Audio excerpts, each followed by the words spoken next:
Hi, I'm Geraldine Connolly, reading to you from AILERON. Second pear. Oh, buttery sweetness, slope of musky pleasure, the tongue's preoccupation. There's nothing like it in the world, nothing like its smoky shadow traveling the knotted branch. Nothing falls with such a slow, spiraled thud into the wet blades, or curves with such elegant promise among cow hooves and crow feathers. Before the worms advance, nothing glows with such sugary flush or sleeps so intent and diligent in its soundless bed. The right words.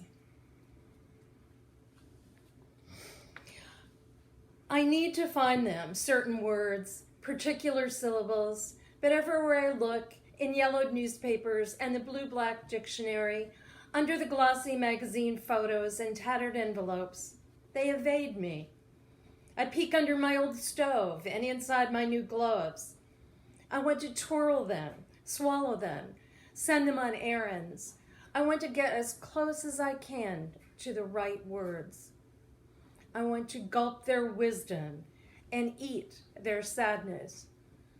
Want to forget the thorny bushes and dreary blizzards, to escape from the mute times. The smell of workmen. I love the smell of workmen, cigarettes and soap, a faint whiff of grease. I love the way they hum while they work, lips pursed in concentration. I love the sounds they make, the groans of effort, gutturals of frustration. I love their tool belts, hung with shiny, mysterious implements that look like silver-winged birds. I love the way they interrupt the familiar with a tap of the hammer, roar of the drill, scrape of a putty knife. The cocoons of their hair shine, lit by flashlights in the attic, as they fiddle with gauges and dials. I love their stained hands and slow, sweet smiles, their sturdy shoes and broken fingernails, the way they shed light on my morning as they restore things to order, their work as bright as flashing knives. This one's after Neruda. Being a female. I am sick of my hair and my lipstick, my mascara and eyeliner. So tired of my eyes, tired of my breasts and my unspoken comments, tired of my small footprints and the bandage over my mouth. I am tired of men repeating my remarks, pretending they were theirs. I don't want to be a calf shut in a stall, waiting for slaughter, a petroglyph smothered in a slab of granite. It would be exciting to stab a shoe salesman or paralyze a makeup artist. It would be marvelous to ride an Arabian stallion down Main Street while wearing a fringed jacket and cowboy hat, opening my shirt for the world to see. In the faint corners of photographs, there I am, hidden in shadows, stirring a pot, holding a small, screaming baby, as birds fly out from the trees like desperados. From now on, I refuse to be a frail flower, a petrified blossom, a rug that everyone treads upon, lying still and miserable, waiting for the next heel print. I will grow smaller and smaller, a hyphen, an afterthought, a piece of lint fallen behind a pillow, a woman who is no longer a female, finally erased. Hunger. This one's a sonnet. Dough was made by flour and salt in the shape of change, cabbage chopped with fury, the grape pressed and shrunk. The dumb hand shovels and the mouth chews. All we make becomes comfort or grief. It sizzles and takes shape, sacrificed and sliced, arranged, for we are all tongue and fierce teeth across the new thing, sure of appetite, from morning glory, wild sprouts, sweet wine, and sugary death. In us, the impossible will of hunger rises and turns. Legacy.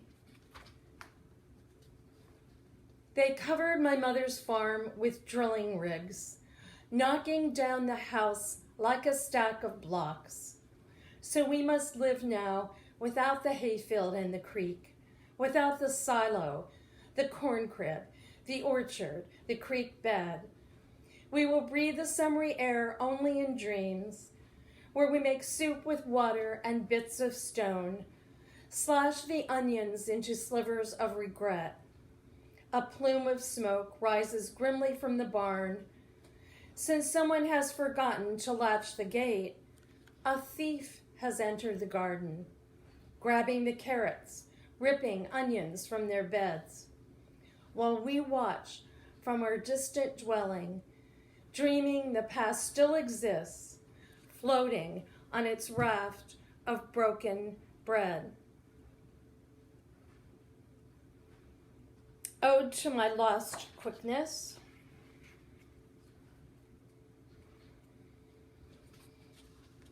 Once I was as quick as a wink, a flea in a hot griddle, a flash of flesh speeding through a small town on a hummingbird's whir. If you closed your door, I'd already be inside, counting the seconds. People mistook me for a lightning strike, a flicker's leap, a minnow's flashing tail. Quickness, not all it's said to be. Now I'm glad to be slow as reeds under the pond. Now I hold my tongue. I take my time and ponder. I deal with what I have. No longer the swiftness of a wing through air. I am amber inside a rock, a little something born to disappear.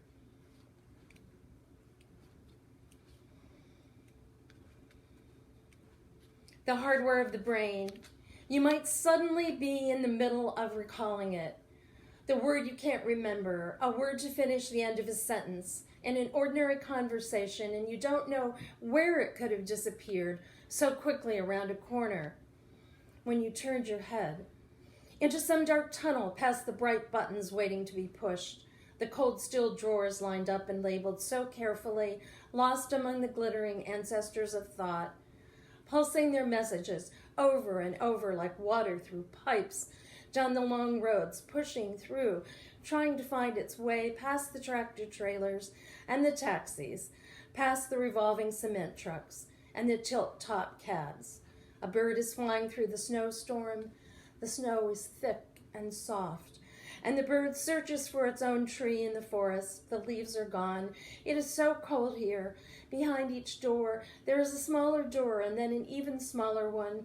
A pair of feet runs through the doors. A cat pushes itself over the fence and leaps through a window. The window closes. Look in the closet. Look in the drawer. Under the bed. No one can find it. We are all calling. It's time to come home. Come now. Dinner is waiting. The candle is in the window. An empty plate waits on the table next to a folded napkin and a glass of milk. A message is about to be put in an envelope. Wires are intertwining, about to connect to longer wires. The fingers touch the keys touch the wings. The bright wings are flapping upward. Wheels are revolving. Sparks are flying. In the cold and brittle landscape, someone is trying to start a fire. Thanks so much for listening today, and thanks to Diane Lockwood for arranging this Terrapin Poetry series.